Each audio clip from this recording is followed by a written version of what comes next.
automatizados que se tienen que pasar para que esto pueda funcionar. ¿Cuál es el problema? El problema radica en algo muy extraño. ¿Por qué?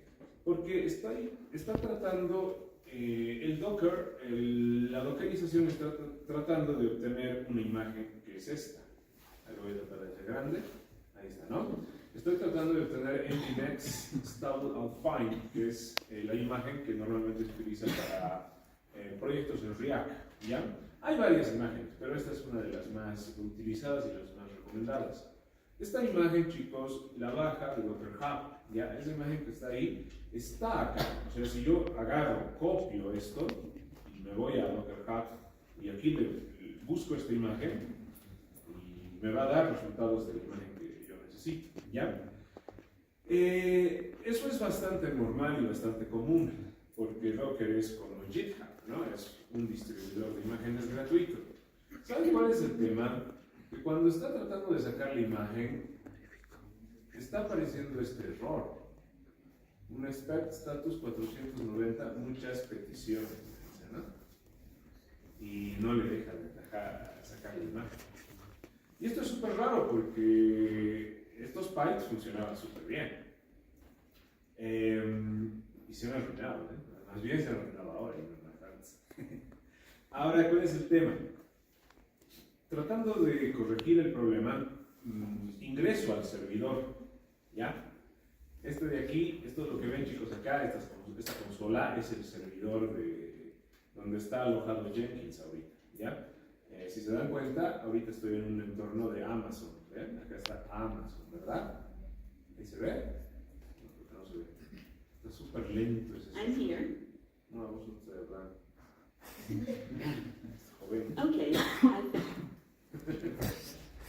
Ya. Entonces, vía SSH, no, puedo conectarme vía SSH o puedo conectarme directamente desde la herramienta. Lo veo más fácil de conectarme desde ahí. Al momento de probar el Docker Login, que es justamente lo que necesitamos hacer, el login del registro, y tratar de entrar a los registros de Docker y de Docker Hub, tengo el mismo problema. Miren acá. Too many requests, failed login attempt para el nombre de usuario o para la dirección IP. O sea, literalmente el servidor está como baneado. No sé las razones tampoco me han dado correr. Para que yo diga, ¿pero por qué? Y es grave, pues, porque no va a poder funcionar en España. Y esto evita todo el trabajo. Hasta donde mi conocimiento me lo permite, estas cosas no deberían pasar, ¿ya? Porque las credenciales están armadas, todo lo demás está armado, solamente que el servidor de Docker Hub está rechazando las conexiones de nuestro servidor de Jenkins. Y pues esto me limita el poder enseñarles integración continua y despliegue continuo. Y es bien raro, ¿no? Porque esto va súper bien. Habría que buscar las razones, tal vez comunicarse con soporte técnico para tratar de solucionar el problema. Me parece que ha sido el causante del detonante ha sido el cambio de contraseña. Tal vez ha entendido que se está haciendo algo ilícito, puede ser. No sé, o sea, ¿por qué se bloquearía? Estoy tratando de pensar las razones de por qué se bloquearía. A ver, esto daba. ¿Qué ha sido el problema? Tenía una máquina nueva y no sabía cuáles eran mis credenciales de Docker, ¿no? Entonces, inocentemente entro y digo, oh, no sé mis credenciales, ¿qué hago? ¿Qué hacemos? Ah, bueno, olvidé mi contraseña, típico, ¿no? Voy, pongo la contraseña, perfecto, cambio las credenciales, hago el ejemplo, hago pasar por el pipe y rompe el pipe, ¿no? Rompe el pipe porque las credenciales habían cambiado y las credenciales que estaban configuradas en el servidor ya eran diferentes. Ok, lo que puede haber pasado es que el servidor de Docker Hub haya detectado de que esto es un proceso automatizado, porque es un proceso automatizado lo que está disparando los eventos, lo está haciendo Jenkins a través de un script, ¿ok? Puede que haya detectado que es un proceso automatizado y que inmediatamente algún tipo de seguridad tipo Cloudflare haya denegado el acceso a la IP de este servidor con el que se está haciendo el request. Ok. Y como lo hemos intentado varias veces y seguía fallando el error, puede ser que eso haya sucedido. Muy bien. Ahora pongo las credenciales correctas para que se comunique. el error cambia, porque antes el error era de que no tengo la autorización, era una authorizer 401. Tengo las credenciales correctas seteadas y tengo el mismo problema, pero ya cambia el error. Me dice que ha habido muchas fallas en los intentos de login, así que mejor lo paramos aquí, dice, ¿no? Ese es el otro problema que está sucediendo dentro del servidor, y es como si el servidor hubiera denegado el acceso, el servidor de Docker Hub hubiera denegado el acceso a este servidor. Soluciones, ¿cómo se podría arreglar? Uno, llamando a Docker Hub, tratar de hablar con soporte y tratar de hacer que pongan esta dirección del servidor en la whitelist. Me parece mucha lata, ¿no? Otra solución que puede funcionar es cambiar la IP del servidor, para que hacer una nueva IP no lo registre como algo riesgoso. Pero ¿qué involucra cambiar la IP del servidor? Involucraría que también tienen que cambiar los DNS. O sea, es mucha lata, ¿no? En una organización normalmente tendríamos que llevar un soporte técnico, llamar al equipo de infraestructura y decirles, ¿qué ha pasado con esto? Eso suele pasar, no es algo que no pasa. Nos ha pasado varias veces trabajando. Hay días donde se arruina esto, se arruina un pipe o se arruina incluso JIT, y todo el día no podemos trabajar y estamos viendo Netflix, ¿no? Hasta que el equipo de infraestructura lo arregle, porque no es responsabilidad del desarrollador hacer este tipo de situaciones, ¿no? Bueno, ahora me toca experimentar esta situación acá porque mi intención era la mejor, el tratar de mostrarles cómo funciona un despliegue continuo, pero no puedo hacerlo. Tampoco estoy en posición de poder cambiar la IP del servidor porque el sitio actualmente está en producción. Por suerte no tenemos todavía cambios o algo que hacer. Obviamente esto hay una forma de arreglarlo y voy a ver yo cómo lo voy a solucionar porque no puede quedar roto el sistema virtual. Pero va a requerir tiempo. No es algo que se va a arreglar así en una clase. Va a requerir tiempo. Así que, o tal vez con el mismo tiempo se arregle solo. Esto es bien interesante porque el mismo error, estaba viendo en foros, el mismo error lo tienen acá, en foros de Docker. Ahí está, ¿no? Todos con el mismo problema. Ok, aquí empieza, ¿no?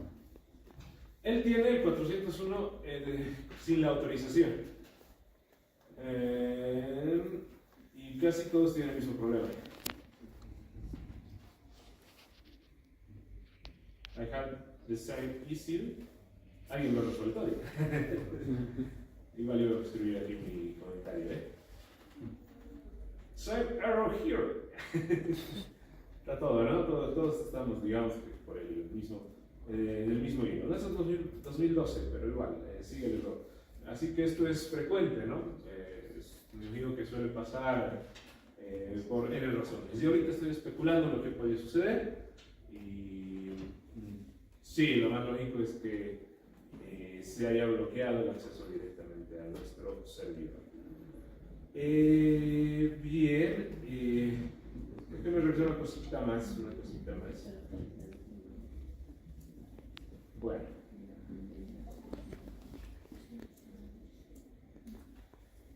Bien. Bueno, como no lo puedo dejar así, les voy a mostrar cómo se construye un pipeline. Esto de aquí, chicos, no sé si se ve muy oscuro, ¿no? No se ve. Déjenme cambiar el color. Dark light, no, más. System settings. No, code.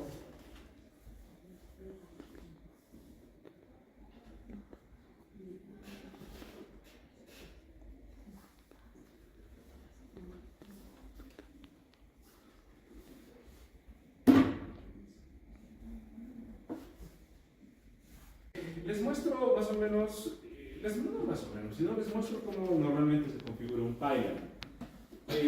Bueno, van a ir siguiendo, ¿ya? El pipeline es básicamente un script y su formato es específico de Jenkins.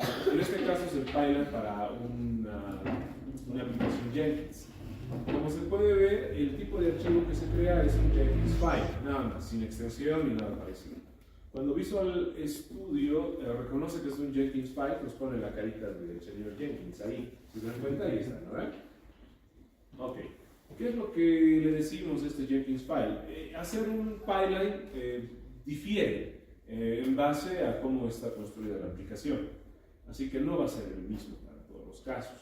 Claro, pueden tomar, digamos, un Jenkins file como plantilla y en base a eso quizás hacer sus modificaciones. Eso es lo que normalmente se hace, ¿no? Cuando tienen que trabajar con un pipeline. Y aquí les explico más o menos cómo es que esto funciona. En la primera sentencia, a estas sentencias de código se les conoce como directivas. Estas directivas dan ciertas reglas a Jenkins, ¿no? La primera regla que me está dando es que el label niegue master. ¿Qué quiere decir esto que niegue master? Porque hay una declaración al inicio, ¿verdad? Lo que nosotros queríamos y necesitábamos en este pipeline era que los builds puedan empezar en ramas de Git. Entonces, si ustedes le quitan esto, le estás diciendo que el label solamente va a aceptar que el build se haga en la rama master. No conviene manejarlo desde la rama master todo. ¿Por qué? Porque para que cree un build necesitaríamos sí o sí hacer un merge a master. Pero el proceso normal es que en una etapa de testeo se testee en una rama separada. Entonces la rama ya va a tener acceso a poder generar el build y dentro de la rama ya podemos hacer el testeo y cosas parecidas, ¿no? Bien, entonces esto es bastante normal verlo en un pipeline que master esté negado. Ahora, esta negación de master no significa que el master no se va a poder buildear. De hecho, hay otra directiva que se añade dentro de Jenkins que cuando en master se hace un merge o se hace un rebase o algo parecido, también se genera un nuevo hash. Pero eso no se cambia desde el pipeline, se cambia desde la configuración de Jenkins, desde el sistema, del dashboard que tenemos de Jenkins. La siguiente opción son algunas opciones. Aquí se pueden poner varias opciones. Normalmente se establece el tiempo máximo para la creación del build, ¿ya? Y esto es un tiempo que tiene que ser bien medido. En este caso, este pipeline está configurado con 4 minutos. Al tener 4 minutos, ¿qué le estás diciendo a Jenkins? Cuando empieza un proceso de build, chicos, se consume bastante procesador, ¿ya? Se consume bastante recurso de la máquina. Porque el proceso de build es como una compilación del código fuente de la aplicación a una transpilación de un código más nativo. Y ese proceso tarda. Y no solamente es ese proceso de build, sino también tiene que descargar imágenes, montar servicios, montar servidores, tiene que hacer varias cosas, ¿no?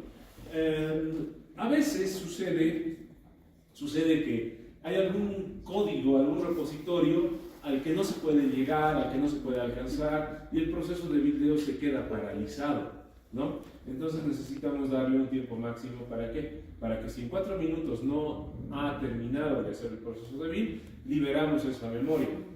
Si no hacemos eso, normalmente, ¿qué sucede? El servidor se satura y se cuelga, ¿ya? Y no conviene que eso suceda, ¿no? Y esto depende de los recursos y también de la aplicación que ustedes están buildando, estén en un proceso de build. Por ejemplo, esta aplicación, al ser pequeña, el proceso de buildeo es rápido, es inmediato, ¿no? Pero en la empresa donde yo trabajo, la aplicación que nosotros tenemos, con una aplicación multibrand de miles y miles de archivos, el proceso de buildeo en 4 minutos ni siquiera llega al 30%. Y eso que tenemos un servidor Jenkins de alta capacidad. Por lo que en la organización nosotros lo tenemos configurado en un máximo de 30 minutos, que es bastante extenso.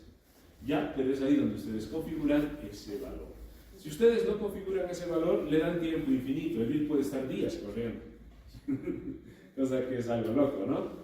Y obviamente el servidor se satura, se cierra todo y ¡pum! Ahí estamos pagando de más a Amazon, ¿no? Bien. El siguiente paso. ¿Qué es el siguiente paso? Son variables de entorno, ¿ya? En estas variables de entorno es donde ha sucedido nuestro problema.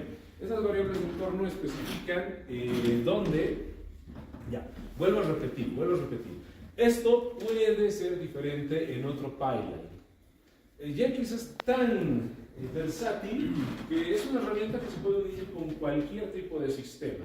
En este caso, yo vi necesario la creación de estas variables de entorno para poder conectarme a Docker Hub. Porque Docker Hub es el repositorio donde se están almacenando las imágenes de los builds de la aplicación, ¿ya? Entonces, para que esto funcione, necesitaba suministrar mi nombre de usuario.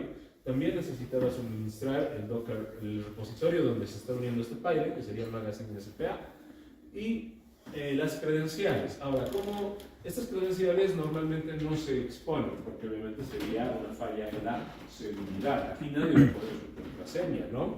Lo que se está exponiendo es un pequeño tag, un pequeño label, que va a hacer referencia directamente a la contraseña que está seteada en Docker Hub.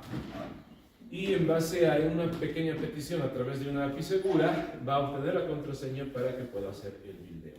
Y el nombre es My Docker Hub Credentials. Creds, es lo que yo he creado. Esto está metido acá. Voy a mostrarles.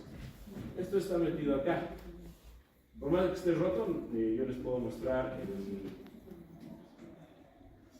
repo, ¿no? Ahí está. Miren, esto es la parte, el dashboard de Jenkins, ¿no? Entonces, todas las credenciales que nosotros manejamos, y nos vamos a Manage Jenkins, y nos vamos aquí abajo, podemos encontrar el marcador de credenciales, ¿no? Y es aquí donde se han creado estas credenciales. Y justamente aquí están las Docker Hub Credentials, la que estamos viendo, ¿no?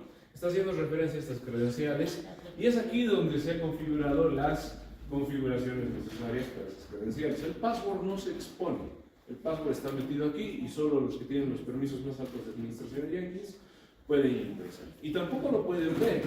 Lo que sí pueden hacer es actualizar ese password en caso de que nos haya pasado lo que nos ha pasado, ¿verdad? Pero normalmente no se debe exponer. Si nosotros expondríamos data sensible dentro del repositorio, corremos el riesgo de ser hackeados. ¿Por qué? Pónganle que ustedes se contratan un programador, el programador viene a la empresa, hace su trabajo un mes, no les gusta cómo trabajan, lo despiden. No, ya fue, pues, ya fueron ustedes, ¿no? ¿Por qué? Porque se ha hecho con credenciales. Y por pura furia puede ir desde fuera y destrozar todo, ¿no? Son situaciones que las empresas obviamente cuidan ese aspecto. ¿Saben cómo se despide a un empleado en una empresa de software? El empleado nunca sabe cómo va a ser despedido. Jamás. No es como la universidad, y que me quemó la boca. El empleado lo sabe, el empleado va, trabaja normal y de repente, ¡pum! El término que se usa es desafectado. ¿Qué significa? Que todos sus accesos son borrados. No tiene acceso a Mattermost, no tiene acceso a los repositorios, no tiene acceso a las VDIs, absolutamente todo es borrado. No, todo. Los repositorios están diseñados para que no se exponga data sensible, por lo que ya fuera de la organización, el empleado que haya sido echado no puede hacer daño a la empresa, ¿no? Puede ser en una especie de rencor, van a ver malditos así, ¿no? Pero no hay forma de saberlo. Y finalmente, cuando ya es echado, dice, creo que me han votado, recién recibe una llamada de afuera, donde habla con su jefe y le dice, sí, lamentablemente el rendimiento que has demostrado no es el que esperábamos. Buena suerte y gracias por estar con nosotros estos meses. Ya está, ¿no? Pero se va llorando, ¿no? Los días que has trabajado antes de ser afectado ya se han ido abonando tu cuerpo, ¿no? Cosas que pasan, y eso es muy importante.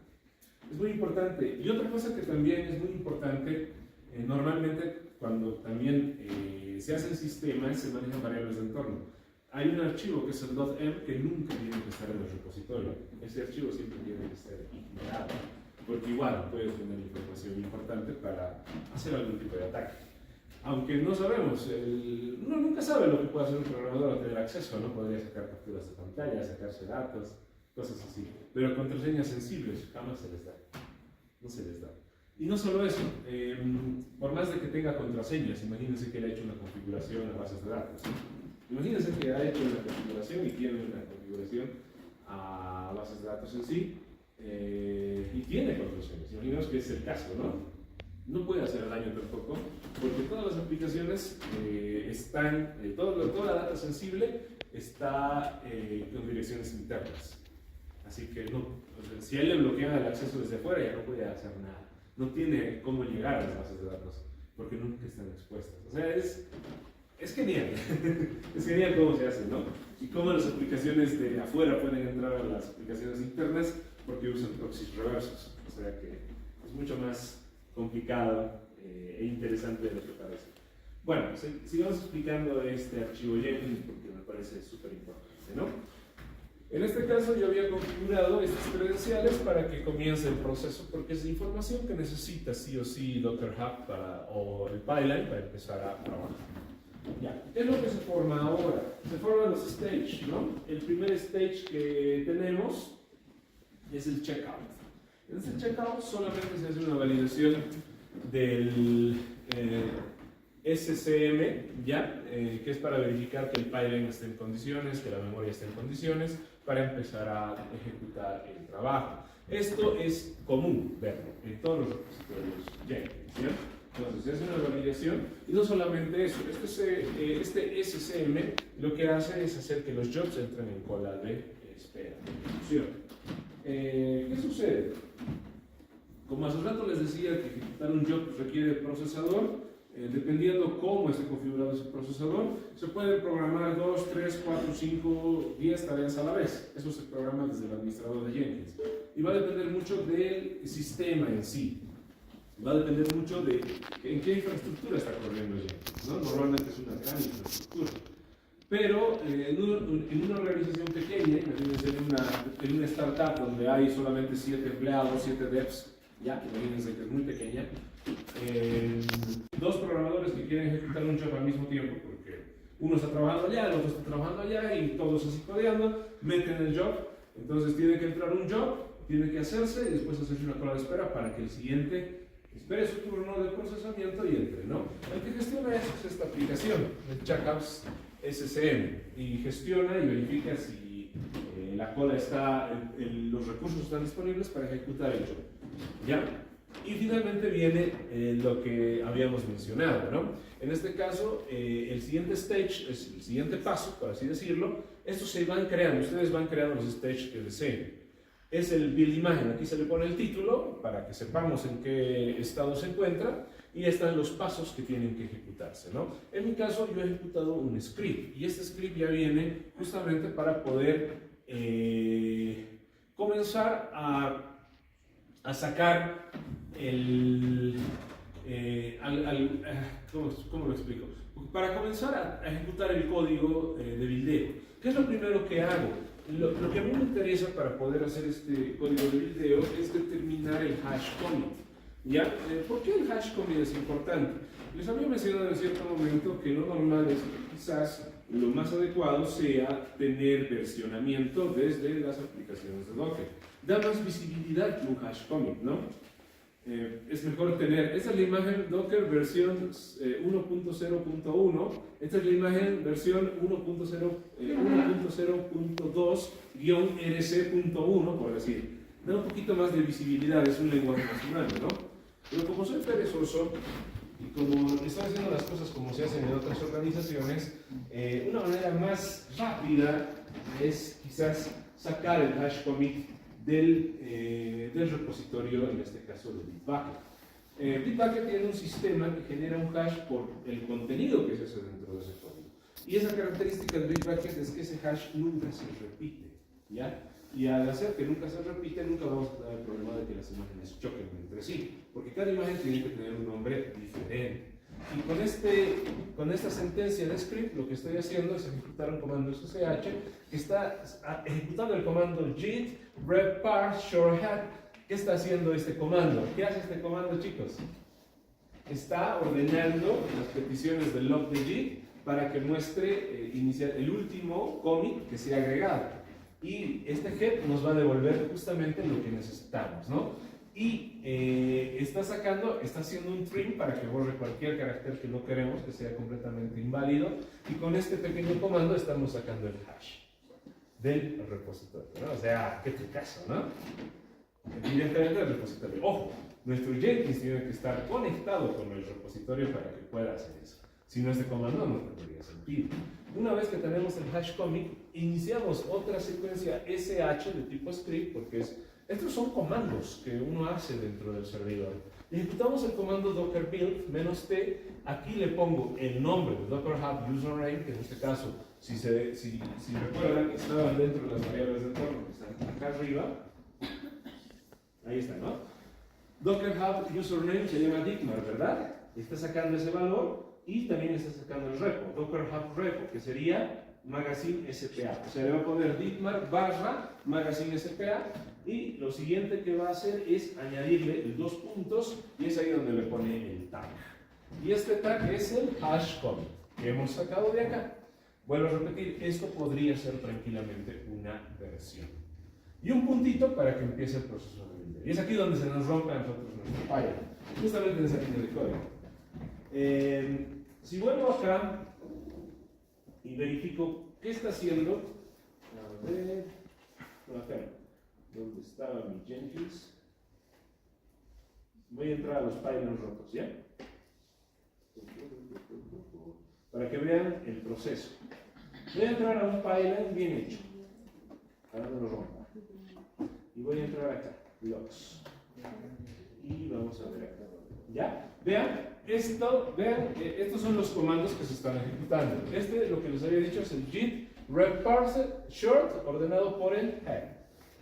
Nos va a dar el último commit que nos ha dado. Ese es un comando que se ejecutará. Eso lo puedo ver desde la consola de Jenkins. Si entro y veo otro log y veo el siguiente paso en el proceso de build, miren cómo se ha construido el buildeo. Acá está, miren. Este es el otro comando que les estaba diciendo qué comando está ejecutando. Lo pueden ver, ¿verdad? El siguiente comando, ahí está, ahí se ve mejor, ¿no? Y eso es lo que les decía. El comando que está generando es el docker build -t ditmar, que es sacado de la variable del entorno, magazine SPA, y esta partecita y este codiguito es la primera parte del hash. Citas del hash y punto. Ese es un comando normal que se usa en Docker. Ustedes han debido ver con el Clever, ¿verdad? Con el ingeniero Clever han debido hacer sus propias imágenes, porque el servidor es el que enseña Docker, ¿verdad? ¿O no enseña?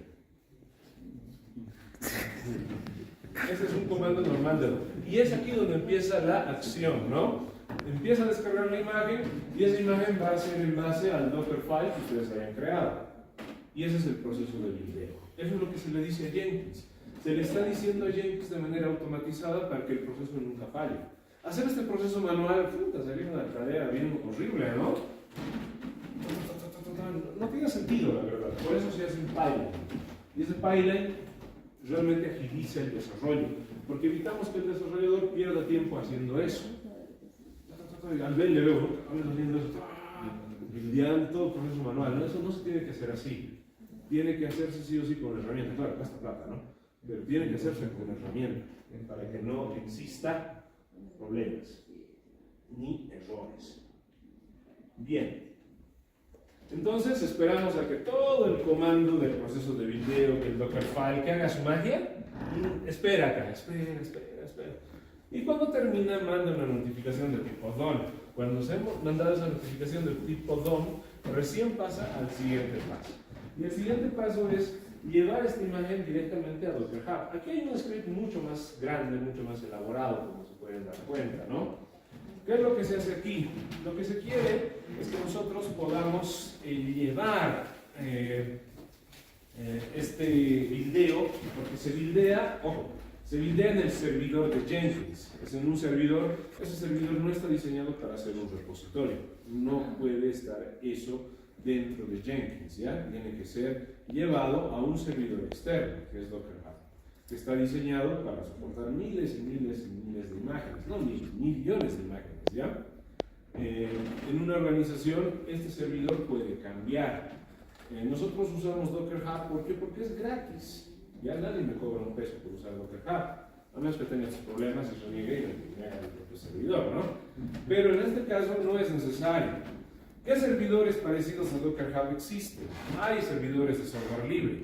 Ustedes pueden descargarse un servidor de software libre y si tienen, no sé, acceso a un servidor SAN, como en la universidad, ¿no? La universidad, por ejemplo, tiene su propia infraestructura, ¿no? Que ha costado millones de dólares.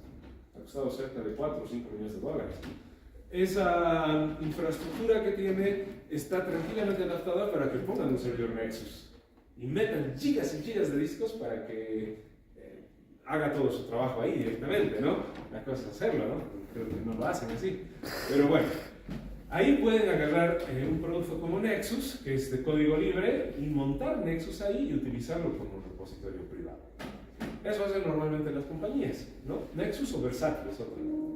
Versátil es otro, igualito que Nexus, ¿no? Claro que Nexus está más avanzado que Versátil. Ok. Si son pobres, como yo, solamente Docker, ¿no? Gratis. Y si se arruina, no pasa nada, es gratis, ¿no? Nadie les va a molestar. Ok. Para poder conectarnos a Docker Hub, que sería lo más usual en este caso, necesitamos un plugin, ¿ya? Jenkins, al ser un proyecto de software libre, hay mucha gente que desarrolla plugins para diferentes tecnologías. En este caso yo no sabía cómo conectarme directamente con Docker Hub de manera segura. Haciendo un poco de research en internet, había encontrado que hay un plugin que se llama así, With Credentials, ¿ya? Y con With Credentials lo que podemos hacer es poder autenticarnos de manera automática directamente con Docker Hub y hacer que nuestra aplicación se suba ahí directamente. Así que esto es un plugin, no es algo nativo de Jenkins. Para instalar plugins en Jenkins tenemos una opción. Esta opción es... Voy a salir acá.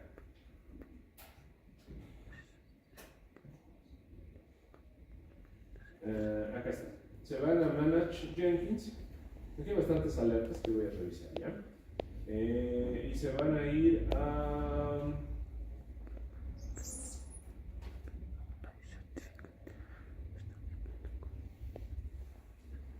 acá, Manage Plugins. Y aquí buscan los plugins que ustedes necesiten. En mi caso, el plugin que he instalado es justamente para Docker Hub. Updates, a ver, vamos a ver los instalados. Ahí está. Plugin, Apache, este es. Este es el plugin que he instalado para las credenciales. Authentication Token API Plugin se llama.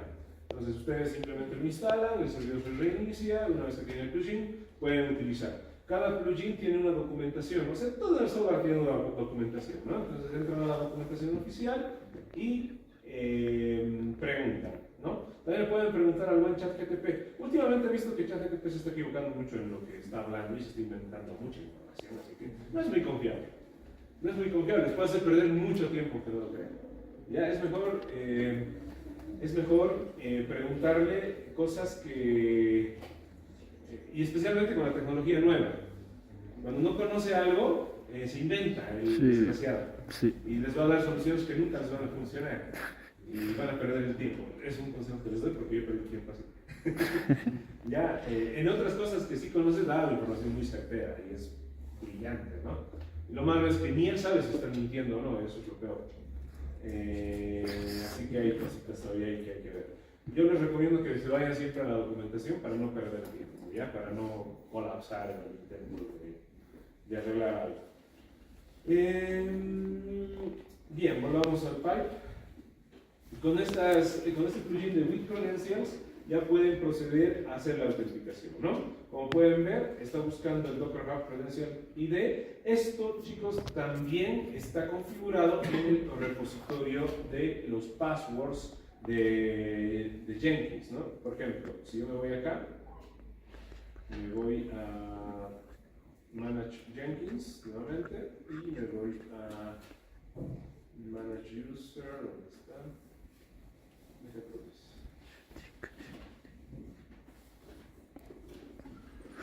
No sé. Al lado de esos. Acá, Manage Credentials nuevamente.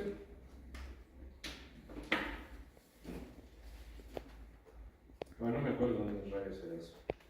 A ver, Jenkins, System.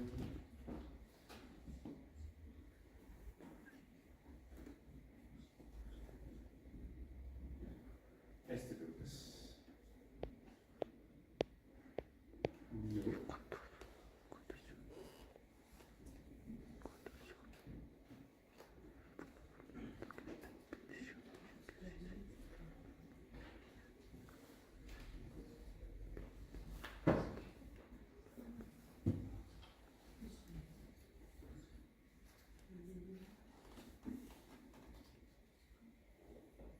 Bueno, no me acuerdo dónde diablos he puesto esto.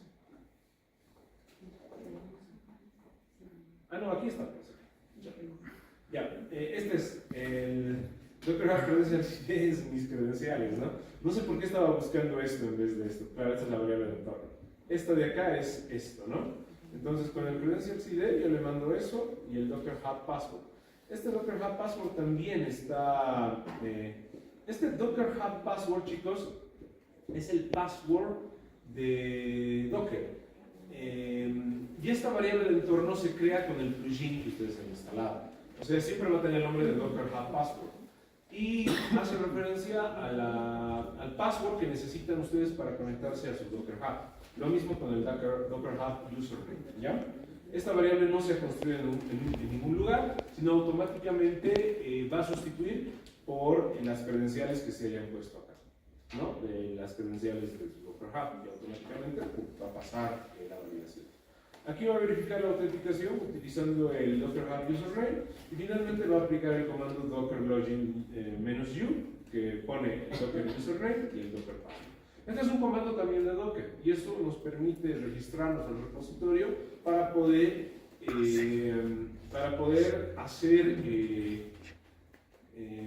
verificar que tenemos conexión con Docker Hub. Si tenemos conexión con Docker Hub, yo simplemente mostraba un mensajito que decía Authentication Successful. Entonces quiere decir que la autenticación es correcta y después recién creaba el tag, porque es importante crear este tag para que el repositorio se cree con toda esta data, más el git commit hash. Esto permite meter, si ustedes crean bien el tag, permite meter el código así como está acá, ¿bien? My profile.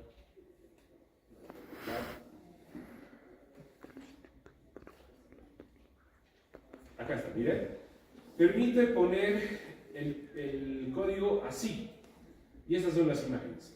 Y este tag es importante. Entonces, si ustedes configuran bien este tag, les va a permitir deployar la imagen así como está acá. ¿Ya? Hace 16 días he subido la última imagen. De ahí ya no se ha vuelto a tocar esto, ¿no? Que ha sido este último code. Y es aquí, en cada uno de estos enlaces, chicos, es una imagen con una versión diferente del código de una aplicación. Y son muchísimas, si se dan cuenta, ¿no? Son altísimas, porque ese es el desarrollo continuo. Esa es la habilidad que damos al developer de experimentar con los ambientes. Es decir, vamos a probar esta solución y vamos a ver cómo se comporta en el ambiente. El desarrollador hace su código, mete su código, agarra y lo pone en testeo. No le gusta la situación, tiene que meter un fix, hace un rollback con una imagen anterior y es tan transparente que el desarrollador no lo siente algo complicado. Es más bien una herramienta sencilla para su uso. Finalmente, se pushea el código. Se pushea siguiendo obviamente el lugar donde se va a publicar y esperamos a que se termine de subir. Una vez que se ha pusheado el código, las tareas post son tareas que se van a ejecutar después. Es borrar todas las imágenes que se hayan creado de manera preventiva dentro del Docker Hub, ¿no? Una vez que borramos eso, si no saturaríamos nuestro servidor. Termina el proceso de buildeo. Esta es una pipeline. Como se dan cuenta, es un proceso que requiere un conocimiento en diferentes ramas, en diferentes áreas. No es, ¿alguien me enseña Jenkins? No. Aquí es, ¿cuánto conocimiento tienes de sistemas operativos, de buildeo, de librerías y cosas parecidas para que tú mismo puedas generalizar esto? Aprender Jenkins es nada, es un día, no menos y eso, ¿no? Ya, un día, con las credenciales y todo eso, ¿no? Pero ¿dónde está realmente el trabajo? No está en hacer esos stage. Es en pensar cómo vamos a hacer esos stage. Ahí está el trabajo, ¿no? Por eso es muy importante la materia del Clever, ¿no? Servidores. Porque ahí les enseñan a montar cosas. ¿No es cierto? Sí. Haga este servidor y ustedes tienen que saber cómo configurarlos y cosas parecidas. Si ustedes conocen esos procesos correctamente, pueden hacer pipelines de cualquier cosa. ¿Qué hacen en servidores? ¿Qué tecnología usan? ¿Algún ejemplito me pueden dar? ¿Montan servidores DNS? O no, ahí no podríamos usar. ¿Otra cosa? ¿Servidores de correo montan? ¿No diga eso? Ya, lo que ustedes necesiten se puede automatizar acá. Lo que ustedes hagan, todo lo que hacen en comandos, por decir, ahora hay que configurar tal cosita, ahora tal cosita, no sé, detalles, ¿verdad? Todo eso se puede poner en un contenedor Docker en primer lugar. Todos esos comandos que van a hacer se van a automatizar. Claro, hay niveles de automatización. Esto ya es más general. Da una visión más amplia, ¿no?, de la configuración. Cuando tienen que hacer cosas muy delicadas, normalmente esa configuración se hace dentro del Dockerfile. El Dockerfile también son un conjunto de comandos que pasan, ¿no? Pero ya este proceso va a un nivel más amplio. Bien, pasemos y lo que... ya. Este es uno de los procesos, Es el proceso para agarrar la imagen, generar el contenedor y llevarlo a un Docker Hub. Ahora hay otro proceso, y es el proceso de despliegue. En el proceso de despliegue, la arquitectura puede ser mucho más compleja. Y también depende de para qué tipo de organización están trabajando, ¿ya? Y esta es una de las partes más complejas dentro del desarrollo. ¿Por qué?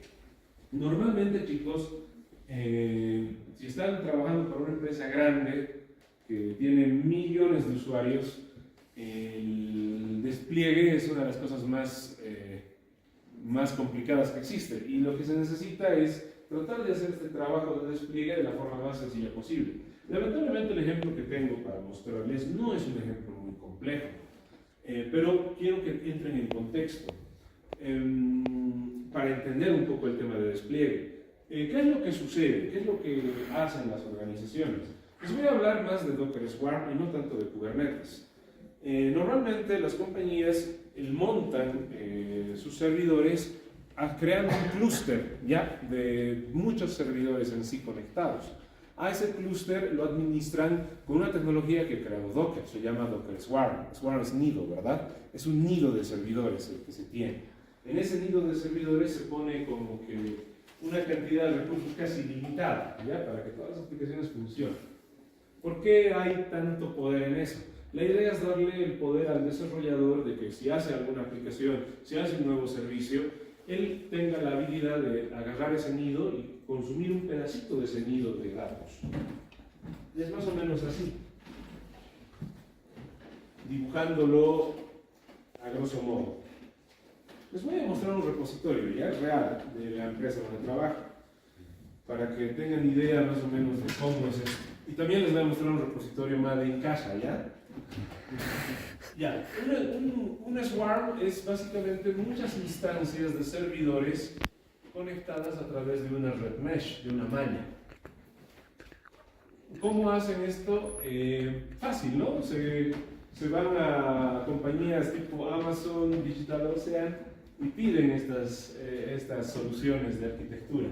Y todo eso está conectado. Ahora, si la compañía tiene más plata, si es una compañía multimillonaria, ellos mismos arman su propia infraestructura. Pero ya son millones de dólares, ¿no? Millones de dólares gastados así.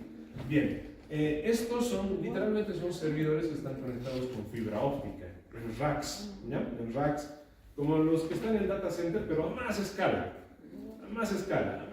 ¿no? Bien, aquí normalmente se establece cuántos servidores van a existir para X aplicaciones, y es aquí donde viene en acción el Docker Swarm, ¿ya? El Docker Swarm agarra todos estos servidores y lo hace funcionar como si fuese uno solo. Y este Docker Swarm es quien designa recursos a otros servicios, ¿ya? Y es súper interesante, porque en realidad todo esto es como si estaría virtualizado. Y eso es lo interesante.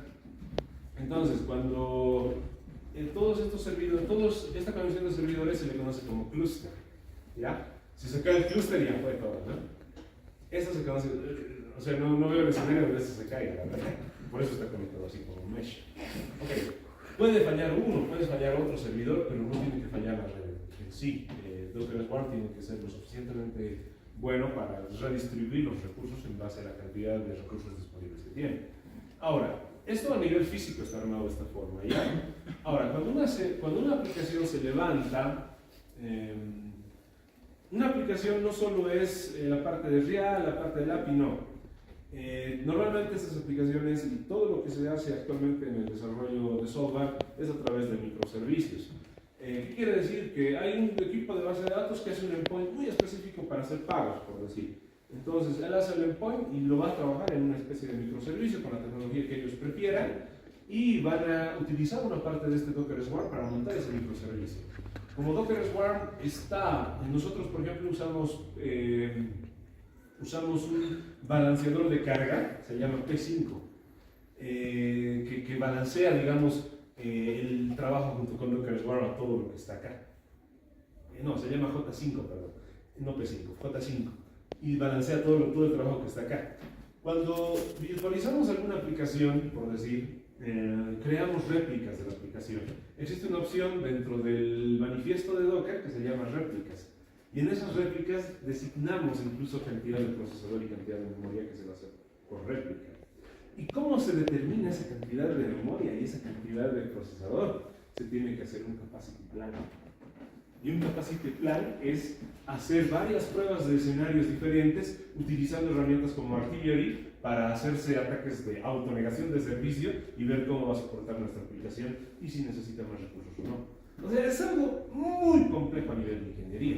Nosotros vamos a empezar a hacer un capacity plan justamente en esta semana porque tenemos un nuevo producto, ¿no? Y vamos a utilizar Artillery para empezar a verificar cuántos recursos le vamos a asignar. Y esa es una decisión de arquitectura. Es una decisión no de desarrollo. El desarrollador lo hace y pasa los datos a arquitectura y la arquitectura le dice un poco más. Es muy interesante, la verdad. Entonces, en base a ese plan de capacidad, se deciden cuántas réplicas armar para cada servicio. ¿Ya? Se deciden cuántas vamos a armar. Estas réplicas, vamos a decir que esta es la parte física, está gestionada por Docker Swarm y Docker Swarm sabe cuántos recursos tiene a nivel físico, cuántos procesadores hay acá, cuánta memoria hay, etcétera, etcétera, etcétera. Y Docker Swarm a nivel virtual asigna estos recursos. No importa que uno se rompa, este se quede, esto va a seguir funcionando, para Docker Swarm va a distribuir estos recursos de esta manera. Por eso estos servidores nunca se apagan, ¿no? Ok. Por decir, necesitamos 1, 2, 3, 4 instancias para que corra nuestra aplicación. Lo que hacemos normalmente lo que se hace cuando tenemos este tipo de situación, tenemos que aplicar nuestro propio balanceador de carga. Docker Swarm no balancea carga de manera nativa, Kubernetes lo hace, Docker Swarm no lo hace. Entonces lo que nosotros normalmente hacemos es armar otra instancia y hacemos un proxy inverso. Ahora, la compañía, para hacer un balanceo de carga hay varias opciones. Las más populares es Nginx. ¿Conocen Nginx? Súper servidor, súper poderoso servidor que se usa para todo, la verdad. Es una monstruosidad Nginx. Y Traffic. Nosotros usamos Traffic porque lo vemos un poco más transparente al momento de gestionar esto. Este Traffic lo que hace es balancear la carga a estos bots diferentes, ¿no? ¿Qué significa? Que cuando un usuario, y este Traffic, y al estar en Docker Swarm, sale a través de J5, que es otra capa más de seguridad que tenemos, que es el que distribuye esas tasks a estos servidores, que es una red interna que también es otro balanceador de carga. Pero es un balanceador de carga de balanceos de carga, algo así, ¿no? Porque esto puede ser para una aplicación y aquí puede haber otro con otras instancias para otra aplicación. Y J5 se comunica con él. O sea, es una infraestructura para asustarse. Y encima de este hay otra capa que es Clover, que es una capa de seguridad. La empresa cada día contrata ingenieros expertos en Clover. Clover es como Cisco, CCNA, digamos. Es una empresa de seguridad que si ustedes tienen certificaciones en Clover, pueden hacerse millonarios, así de claro, si les gusta la seguridad. Pero no tiene que ser Cisco, tiene que ser Clover. Clover ahorita está revolucionando y está ganando una gran cantidad de mercado por sus sistemas de seguridad, ¿ya? Y todas las empresas que yo conozco, todos tienen una capa de Clover. No utilizan herramientas Cisco. Utilizan para su comunicación interna unas herramientas, pero más usan para esto. Así que, bueno, más o menos así es la infraestructura de una compañía grande, ¿no? Ahora, todo esto, chicos, para armar estos pods y todo eso, el Docker Swarm usa una herramienta. Se llama Ansible. Ansible, no sé cómo se pronuncia, Ansible, así es. Ansible es justamente quien determina qué réplicas se van a armar, cómo se van a armar y también cuál va a ser el proceso de cambio de estas réplicas. Estas réplicas, chicos, tienen la misma aplicación corriendo, ¿ya? Es el mismo build corre, la misma aplicación en real. Suele a veces, cuando un servidor se paga, otro servidor se paga, suele suceder lo siguiente. Imagínense que una partecita de este servidor que se ha apagado corría 2 réplicas. Entonces es normal que se apaguen 2 réplicas. Hay un algoritmo de distribución que distribuye las réplicas de manera homogénea en todos los servidores que tenemos en el clúster. Pero puede haber la mala suerte, ¿no? De que uno se apague. O sea, tendrías que tener muy mala suerte para que se te apaguen casi todas las réplicas de golpe, ¿no? O tendrías que verte afectado en una gran parte del clúster. Pero es normal que cuando está sucediendo algún tráfico excesivo o cosas parecidas, se apague un servidor por X razones. Entonces, cuando eso sucede, se te caen estas réplicas. La idea es que cuando se te caen estas réplicas, digamos que se nos han caído 2 réplicas, porque este ha muerto, este ha muerto, este ha muerto y este ha muerto, ¿ya? Y se han caído 2 réplicas acá, y estas 2 están justo en servidores que no han sido afectados. Esa es la idea de un clúster. Estas réplicas siguen funcionando y siguen dando servicio al usuario. El usuario ni cuenta se da. Nosotros sí, obviamente, es dispara un alerta. Arranquen los servidores, la gente de nuevo se empieza a moverse, infraestructura, y empiezan a levantar estos servidores. Una vez que se levantan estos servidores, empiezan a usar réplicas. Lo que normalmente hace Docker Swarm es cuando se caen estas réplicas, empieza a levantarlas solas. Últimamente no está funcionando bien, no sé por qué. Nos están pidiendo que nosotros levantemos de manera manual. No manual, porque al final de cuentas es un deploy más que se hace dentro de la infraestructura. Pero igual, está sucediendo ese problema. Por esa razón también la empresa ha decidido migrar a Kubernetes, imagínense. Ha hecho otro clúster, o sea, hay otro clúster en la misma proporción que está con K8 trabajando. La plata que tienen, ¿no? Dense cuenta de eso.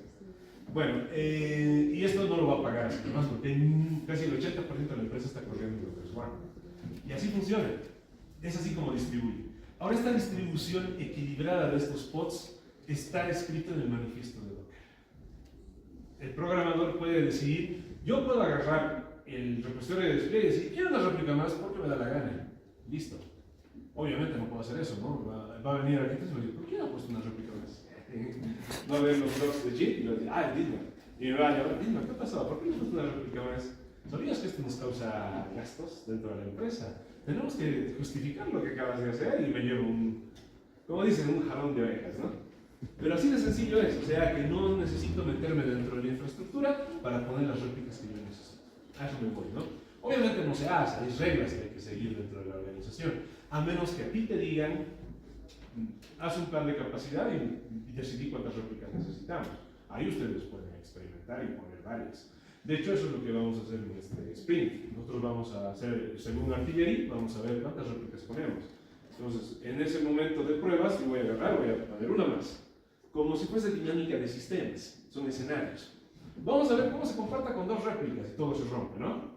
Ok, se rompe con 2, aumentaré una más. Vuelvo a hacer el capacity plan y como que llega, pero muy justo. Entonces aumentaremos una 4ª más. Ok, se balancea bien, perfecto, todo bien, saco las métricas y hago el reporte, escribo un documento extenso explicando que por qué funciona con 4 réplicas con esta carga de tráfico. El arquitecto revisa, verifica, sí, tienes razón y se aprueba. Y se queda en 4 réplicas porque el capacity plan le ha dado 4 réplicas. Y es así como se argumenta. Bonito, ¿no? Así funciona. Es complicado, pero la verdad. Muy denso, muchas informaciones. Y es así como funciona. Y así es como se mantienen los servidores en la nube. Otra cosa que también es importante, y esto también es digital. Cada aplicación, chicos, tiene que tener un health check, ¿ya? ¿Qué es un health check? El health check es una forma de verificar que la aplicación está viva. Como les había dicho, las aplicaciones o los pods pueden caerse, pueden estar down por X razones, ¿ya? Entonces el health check lo que hace es verificar que la aplicación esté viva y también sirve para hacer el proceso de rollout. ¿Qué es un proceso de rollout? Ya, imagínense que aquí está corriendo una versión de la aplicación y un dev tiene una feature de agregar, por decir, algo nuevo dentro de la aplicación, ¿no? Y esa feature es, no sé, agregar un banner nuevo o agregar un footer nuevo por un web component, por decir, algo que se está haciendo mucho en la empresa. Y este ñatito tiene ya su código listo, ¿no? Entonces, tiene que entrar a producción. A ese proceso se le conoce como proceso de release. Y este proceso se programa en un día, una hora específica, donde se va a llevar a cabo ese release. Este subcodiguito tiene que ser probado, y se prueba en ambientes diferentes.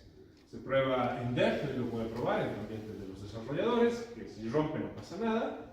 Después nos llega el ambiente de los QAs. QA prueba su funcionalidad, el QA revisa, el QA con ojo de tigre revisa, ¿no? Corren pruebas automatizadas sobre la aplicación si lo que ha metido, pongámosle Anderson, es mi compañero, ¿ya? Lo que ha metido Anderson no va a romper nada, ¿no? El QA tiene que certificar en esa instancia. QA se necesita un montón, ¿eh? El QA revisa, y no sé, los QA parece que mejoran su ojo. ¿Qué mejorarán? Pero son unos capos para encontrar bugs increíbles. El dev puede decir, no, todo aquí está finito, dice, ¿no? Pero no. El QA va a encontrar errores. Va a encontrar, le va a rebotar hasta que pase QA. Una vez que pasa QA, normalmente en un proceso de release viene UAT. Ya. Se pasa a otro ambiente, UAT o PPD. Nosotros lo llamamos PPD. No sé por qué le dan el nombre de PPD, pero es UAT. O lo mismo. ¿Y aquí quién viene? Viene el Product Owner. Él es el más bárbaro, ¿verdad? Es el más capo, digamos. No el más capo del negocio, ¿ya? El Product Owner verifica que UAT esté bien. Ese es otro ambiente. Y se usa otro clúster de Docker Swarm. Para producción son otro, o sea, la plata que necesitan, imagínense, para la infraestructura. Este señor dice, ok, está bien, UAT ha pasado, obviamente no tiene bugs. UAT verifica que todo esté en orden. UAT da su sign-off. El ticket se programa para release. Se deja en una fecha, se deja en un día específico. El desarrollador prepara todo para el release porque es un proceso. Documenta el release que va a hacer y también documenta en caso de que exista un rollback, porque puede fallar en producción. Imagínense, él dice que está bien, él dice que está bien. En la PR le han calificado y le han aprobado la PR a nivel de código y todavía puede suceder lo peor. Curiosamente pasa. Y pasa, no es algo muy... Es algo que se suele ver, no es a menudo, pero sucede. Entonces documenta también en caso de que exista un rollback y empieza el proceso. ¿Cómo se tiene que configurar el clúster para que esto funcione? ¿Qué se hace? ¿Cómo funciona? Cuando se ejecuta una nueva imagen dentro de esta infraestructura, se genera otro pod, ¿ya? Y empieza a buildear, empieza el proceso de levantar. Dependiendo de la aplicación, esto no debería tardar, debería ser rápido. Mi aplicación de nosotros es muy especial, así que tarda de nosotros. Pero normalmente es rápido este proceso, ya es instantáneo, son segundos. Entonces, ¿pero cuál es el proceso que tiene que haber? Esta aplicación no es inmediato, va a tardar un tiempo en levantar. Y ¿cómo sabemos que la aplicación ha levantado? Por el health check. Health check, lo que les decía hace rato, ¿no? Si el health check es correcto, esta aplicación se va a poner verde y le va a poner un like. ¿Y qué va a suceder? Automáticamente Traffic va a saber y va a decir, esta aplicación este pod ha levantado y está verde. Entonces, ¿qué significa? Le puedo dar tráfico, va a decir, ¿no? Pero mientras no esté verde, Traffic va a decir, no, esta aplicación está rompiendo. Yo no puedo mandar tráfico ahí porque el usuario va a ver una pantalla con error o va a ver algo que no se va a ver. Entonces tiene que esperar ese proceso. Una vez que un pod ha levantado, se elimina otro pod. Se mata otro pod para que el tráfico pase ahí. Ahora empieza el proceso acá. Espera, levanta, se elimina otro pod. Entonces el tráfico, y es lo interesante, en el proceso de release hay usuarios que ven la versión antigua y hay otros usuarios que ya ven la versión nueva. Y eso es normal. El usuario ni cuenta se da, no sabe que hay un usuario programado. El usuario sigue jugando, sigue haciendo lo que tenga que hacer en la página, ¿no? Y así va haciéndose el proceso. Levanta pum, y elimina otro, hasta que se queda con la nueva imagen. En unos 7 minutos como máximo, todas las imágenes ya están deployadas en producción. El usuario no se ha dado cuenta de nada, a eso se le conoce como rollout. Y esto tiene que estar programado dentro de la política de los usuarios. Si esto está mal programado, está mal hecho, el usuario va a ver una página en blanco y va a levantar una alerta, un P1. ¿Por qué? Porque no ver la página es igual a no dinero. No ver la página es igual a mala experiencia de usuario. Sería feo que ustedes entren a Facebook y de la nada se ponga todo blanco, ¿verdad? ¿Qué ha pasado? Mi internet, se van a volver locos, ¿no? Después de los 5 minutos van a ver que otras va a funcionar y van a decir, se cayó Facebook. Obviamente, este proceso está meticulosamente construido para que no pase, no se vea páginas en blanco, para que no se vean páginas de error, para que todo el proceso sea lo más limpio posible. Y así funciona Docker Swarm. Ese es el procedimiento que se usa. Ahora, si solo tenemos un servidor, bueno, el mismo servidor corre y levanta, ¿no? No es la gran cosa. Bien, Bueno, hemos hecho una explicación teórica de todos estos procesos. Espero que se haya entendido. Esto sigue roto, así que no puedo arreglarlo. Y es hora, ¿no? Bien, chicos, vamos.